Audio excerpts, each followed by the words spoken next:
Nicodemo Scarfo, the rise and fall of a Philly mob boss. In the world of organized crime, few names are as well known as Nicodemo Scarfo. The Brooklyn-born son of Italian immigrants, Scarfo rose through the ranks of the Philadelphia underworld to become one of the most powerful and feared mob bosses of his time. But how did Scarfo, a small-time hoodlum, become a criminal kingpin? And what ultimately led to his downfall? Scarfo's criminal career began in the 1950s, as he worked his way up the ranks of the Philadelphia underworld. He quickly gained a reputation for being ruthless and cunning, and by the 1970s, he had become one of the most powerful mob bosses in the city. He was known for his violent tactics, including murder and intimidation, which he used to maintain control over the criminal organization. One of Scarfo's early rivals was Angelo Bruno, the boss of the Philadelphia crime family at the time. Scarfo saw Bruno as a roadblock to his ambition, and began plotting to overthrow him. In 1980, Scarfo succeeded in having Bruno murdered, and he was able to take control of the crime family. This move solidified Scarfo's position as a powerful figure in the Philadelphia underworld, and he quickly began expanding the reach and influence of the crime family. Scarfo's reign as boss was marked by a level of violence and brutality that was unprecedented in the Philadelphia crime world. He was known for his penchant for violence and his paranoid behavior, which earned him the nickname Little Nicky.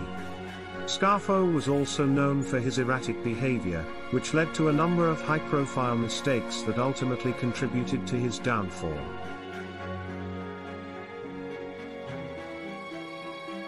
He was known to be extremely paranoid, and would often make decisions based on personal grudges or vendettas, rather than the good of the organization.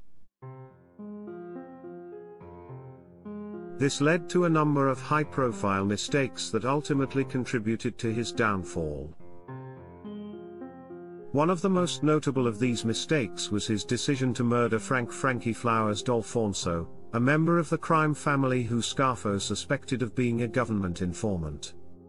This murder led to a number of other members of the crime family being arrested and convicted, and severely weakened the organization. Scarfo's reign was also marked by a number of high-profile conflicts with other organized crime groups, particularly the Lucchese crime family. These conflicts led to a number of violent confrontations and murders, which further weakened the crime family and brought unwanted attention from law enforcement. Despite Scarfo's vicious tactics, the FBI and other law enforcement agencies were determined to take him down. They began a prolonged investigation into the activities of the Scarfo crime family, and were able to gather a significant amount of evidence against Scarfo and his associates.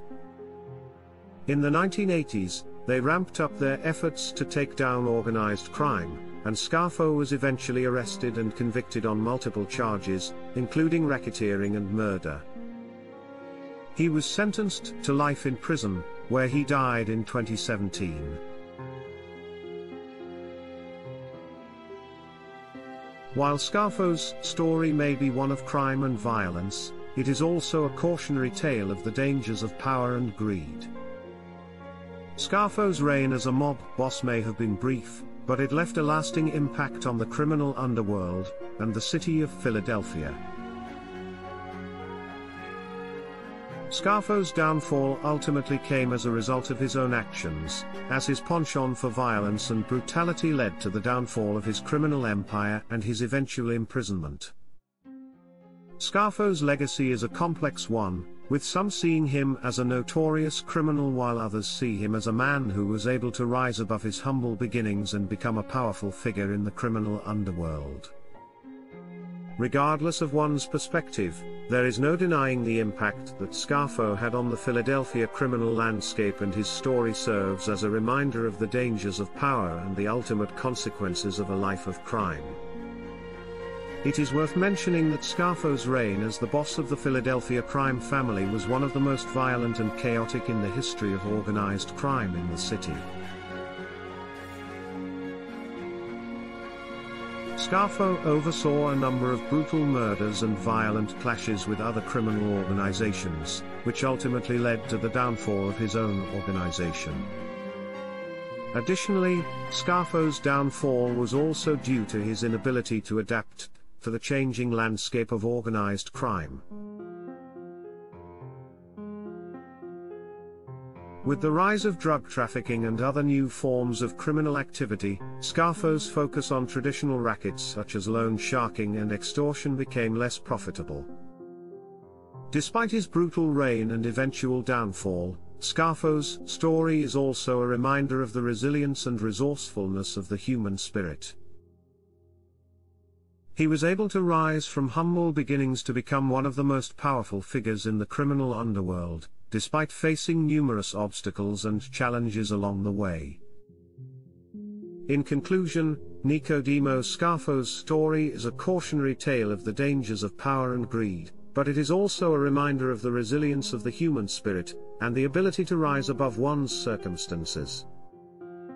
His reign as a mob boss may have been brief, but it left a lasting impact on the criminal underworld and the city of Philadelphia, and his legacy continues to be a subject of fascination and intrigue.